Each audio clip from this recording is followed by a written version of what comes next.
Tonton video ini sampai selesai agar Anda tidak gagal paham.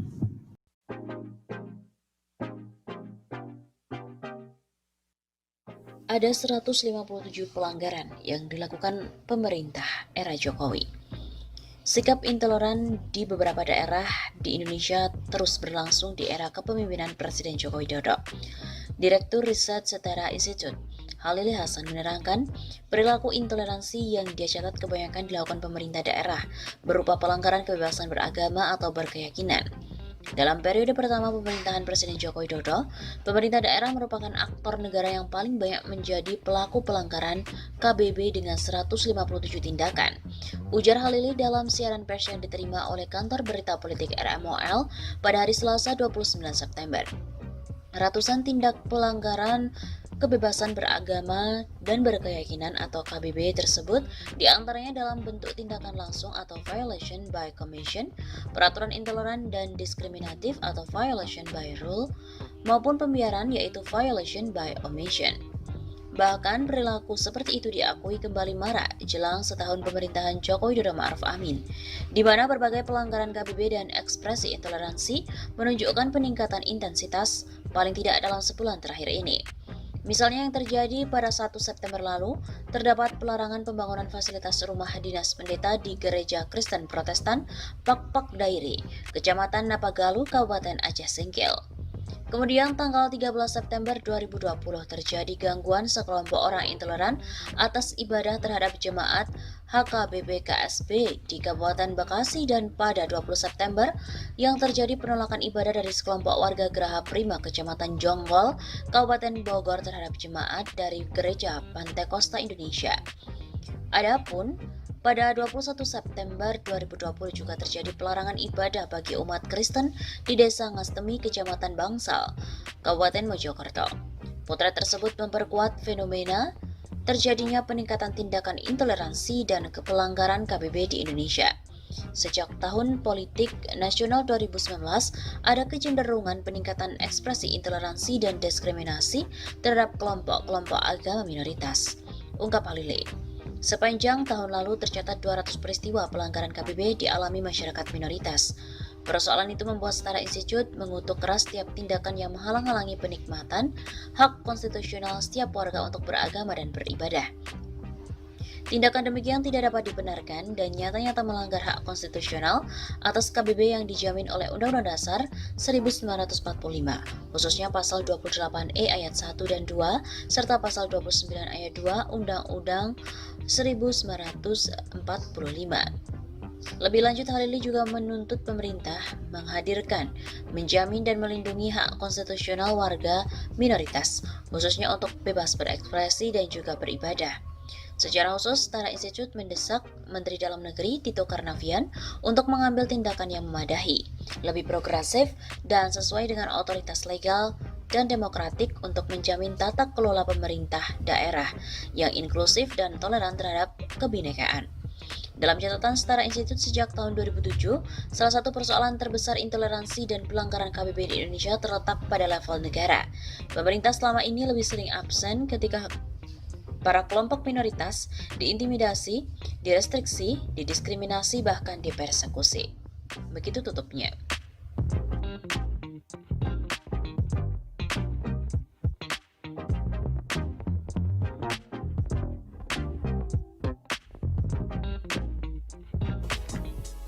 Harga BBM tidak turun.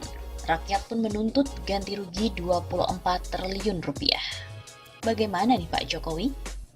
Tak lama setelah dilantik, Presiden Joko Widodo menerbitkan Perpres nomor 191 tahun 2014 tentang penyediaan, pendistribusian, dan harga jual eceran BBM pada 31 Desember 2014.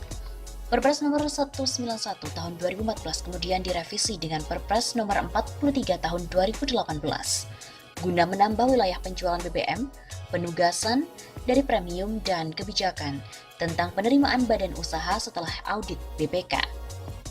Harga eceran BBM berubah, terutama seusai dengan fluktuasi harga minyak dunia dan nilai tukar dolar Amerika Serikat terhadap rupiah. Perpres nomor 191 tahun 2014 menjadi rujukan Kementerian ESDM menetapkan formula harga eceran BBM secara rutin atau bulanan berbentuk permen dan juga Kepmen.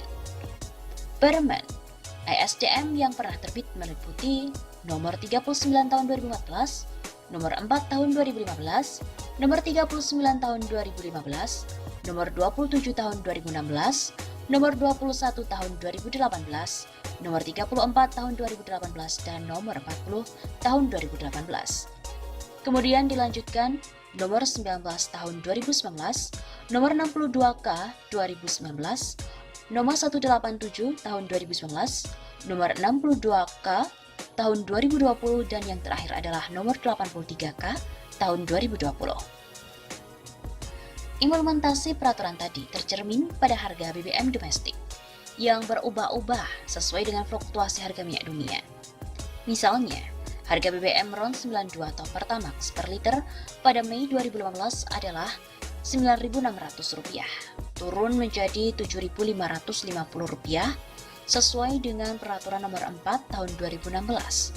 Kemudian naik lagi ke Rp8.400 sesuai dengan peraturan nomor 12 tahun 2017. Kemudian menjadi Rp9.150 sesuai dengan peraturan nomor 2 tahun 2018, dan seterusnya seharga Rp9.850, kemudian turun ke Rp9.200 dan juga menjadi Rp9.000 sesuai dengan peraturan nomor 2 tahun 2020. Harga minyak dunia yang dinamis membuat harga eceran Pertamax pernah lebih rendah dari Rp8.000 atau lebih mahal dari Rp9.000 per liternya. Artinya, sesuai peraturan yang ada, rakyat harus membeli BBM lebih mahal dari Rp9.000 per liter saat harga minyak dunia naik, atau pernah menikmati harga murah lebih rendah dari Rp8.000 per liter saat harga minyak dunia turun. Ternyata pada saat harga minyak dunia turun secara signifikan menjadi sekitar $32 Amerika Serikat per barel pada Maret 2020 atau sekitar $21 Amerika Serikat per barel pada April 2020, harga BBM juga tidak turun. Kondisi normal yang berlangsung 4 tahun terakhir tidak lagi dijalankan, meski aturan rujukan pun masih berlaku. Menteri ESDM Arifin Tasrif beralasan bahwa harga minyak masih belum stabil dan harga BBM Indonesia sudah cukup murah. Sedangkan Dirut Pertamina Nike Widiawati mengatakan harga BBM tidak turun karena biaya crude domestik lebih mahal dibandingkan dengan impor. Sementara, Pertamina harus menyerap 100% produksi domestik, menjaga bisnis migas kondusif, mencegah PHK, menjaga operasi kilang, dan mengkompensasi penurunan konsumsi. Sementara, Pertamina harus menyerap 100% produksi domestik, menjaga bisnis migas kondusif, mencegah PHK, menjaga operasi kilang, dan mengkompensasi penurunan konsumsi BBM akibat COVID-19. Apapun alasannya, kita tetap tidak dapat menerima jika harga BBM tidak turun. Mengapa? Karena peraturan dan formula harga eceran BBM masih berlaku. Selama ini rakyat rela membayar harga BBM lebih mahal sesuai dengan aturan. Dengan aturan yang wajar, rakyat pun menuntut harga BBM turun saat harga minyak turun. Seperti terjadi pada harga Pertamax per liter hanya Rp7.550 pada tahun 2016 ataupun Rp8.400 per liter pada tahun 2017. Rakyat pun wajar menuntut harga BBM segera turun dan menuntut ganti rugi kemahalan harga. Rakyat menolak kebijakan semau gue dengan melanggar peraturan yang diterbitkan sendiri oleh pemerintah. Jika pemerintah menghalangi rakyat menikmati harga BBM lebih murah, sementara aturan rujukan pun masih berlaku, maka dapat dinyatakan pemerintah telah bertindak semau gue melawan hukum dan menzalimi rakyat. Sesuai keputusan Menteri ESDM nomor 62K tahun 2020, formula harga bensin di bawah RON 95, bensin RON 98, dan minyak solar CN51 adalah MOPS atau Argus Rp1.800 per liter plus margin 10% dari harga dasar.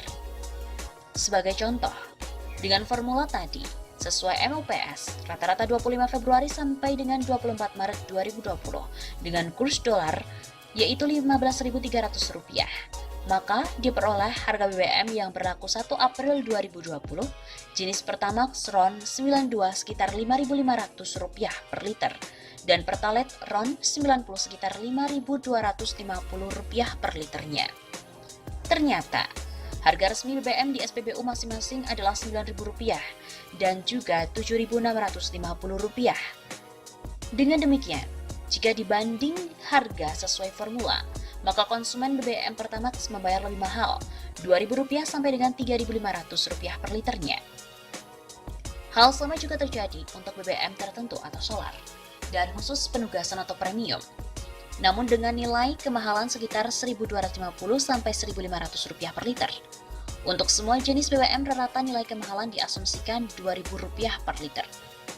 Harga rata dari minyak dunia bulan Februari, Maret, April, Mei sampai dengan Juni 2020 masing-masing adalah sekitar $55 Amerika Serikat, $32 Amerika Serikat, $21 Amerika Serikat, $29 Amerika Serikat, dan $39 Amerika Serikat per barel.